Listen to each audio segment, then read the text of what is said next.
የባህል ስፖርቶች የአንድ ማህበረሰብ እሴት ማንነት ለማስተዋወቅ ትልቅ ድርሻ አላቸው። በ5 ማዕከላት ሲካሄድ የነበረው 6ኛው የሲዳማ ክልል የባህል ስፖርቶችና ውድድር ፌስቲቫል ፍጻሜውን ሲያገኝ ክልሉን የሚወክሉ ስፖርተኞችን በሀገር አቀፍ ደረጃ የተሻለ ውጤት ለማስገኘት መመረጣቸውን አቶ ዶማርሶ ዶና የሲዳማ ክልል ስፖርት ኮሚሽን ኮሚሽነር የተናገሩት። ውድድሩ በመጀመሪያ ደረጃ እያንዳንዱ ወረዳ ያደረገው ዞን አጠቃሎ መጥተዋል። አሁን ደግሞ 4ቱ ዞኖችና ሐዋሳ ከተማ ጨምሮ በ5ቱ መካከል ሲደረግ የነበረው ክልላዊ ውድድር ነው። በዚህ ውድድር እኛ ማዘጋጀት የምንፈልጋቸውን ተወዳዳሪዎች የለየንበት በመሆኑ ውጤታማ ውድድር ነው ብሎ መውሰድ ይቻላል። ተሳትፎ ስንመለከት በተወሰነ ደረጃ ትንሽ ቁጥር ቀንሶ የመጡ አሉ። የተወሰኑ ስፖርቶችን ይዘው የመጡ በዛው ልክ ውጤታቸውም ዝቅተኛ የሆኑ አሉ። የሆነ ነው ግን በርከት ያለ ተወዳዳሪ ይዘው የመጡ በዛው ልክ ተሳትፏቸው ከፍ ያለና ያገኙት ዋንጫ ሜዳሊያም ከፍ ያለ በመሆኑ ለነዛ የተሻለ ውጤት ተገኝቷል። ከዛም ደግሞ በርካታ ተወዳዳሪዎች ወይም ስፖርተኞችን መምረጥ ችለናል ማለት ነው። የባህል ስፖርት በርካታ የማህበረሰብ ክፍሎች የሚሳተፉበት መሆኑን አያይዘው የተናገሩት ኮሚሽነሩ ለዘመናዊ ስፖርት መሰረት መሆኑን ተከትሎ በቀጣይ ትኩረት ተሰጥቶት እንደሚሰራ የጠቆሙት በተለየ መልክ ማየት ያለበት ስፖርት አይነት ነው። ምክንያቱም በርካታ የማህበረሰብ ክፍሎች ይሳተፋሉ። ወጣቶች፣ ወንዶች፣ ሴቶች፣ አርሶ አደሮች፣ የተማሩ ያልተማሩ በተለያየ አንግል ስለሚሳተፉ እነዛ ደግሞ ለስፖርቱም ገቢ መሰረት ናቸው። ስለዚህ እነዛ የተሳተፉ ስለሆነ ከሌላው ስፖርት በተለየ መልኩ የሚታይ ነው።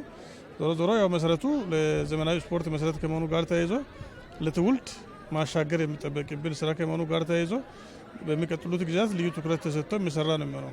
የክልሉን ቱባ ባህል በሀገር አቀፍ ደረጃ ለማስተዋወቅ ዝግጁ መሆናቸውን የጠቆሙት ደግሞ አቶ ታዬ አባተ የሲዳማ ክልል የባህል ስፖርት ፌዴሬሽን ፕሬዝዳንት ናቸው። ሀገር አቀፉ ውድድር የሚካሄደው ሀረር ላይ ነው። ከዛ ከመሄዳቸው በፊት ቀደም ብለው ገብተው የቅንጅት ስራ እንዲሰራ ክልሉም ያቀናጅቷል። በሀገር አቀፍ ደረጃ ላለው ሁሉም ክልሎች ተወዳዳሪዎች ነን። ከ5ቱም ዞኖች የውስጥ ውድድር አድርገው እዚህም ዞኖች የውስጥ ውድድር አድርገናል። የተሻሉ ልጆች ናቸው የምንባሉትን አንደኛ መርጠናል። ከሌሎች ክልሎች ጋር ተወዳዳሪ እንሆናለን፣ ጥሩ ውጤት እናመጣለን የሚል ግምት አለ።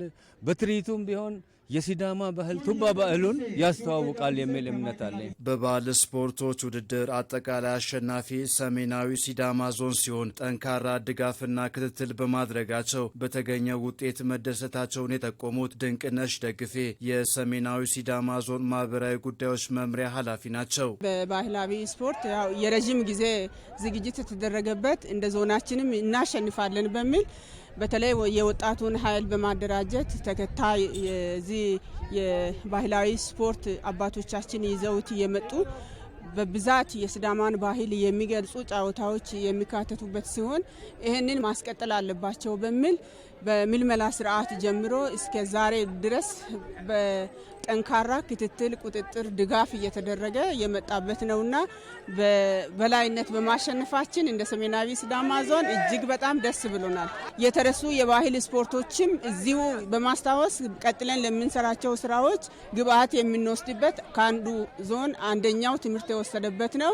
በጣም ደስ የሚል ጨዋታ ነው። በፍቅር ነው የተጠናቀቀው።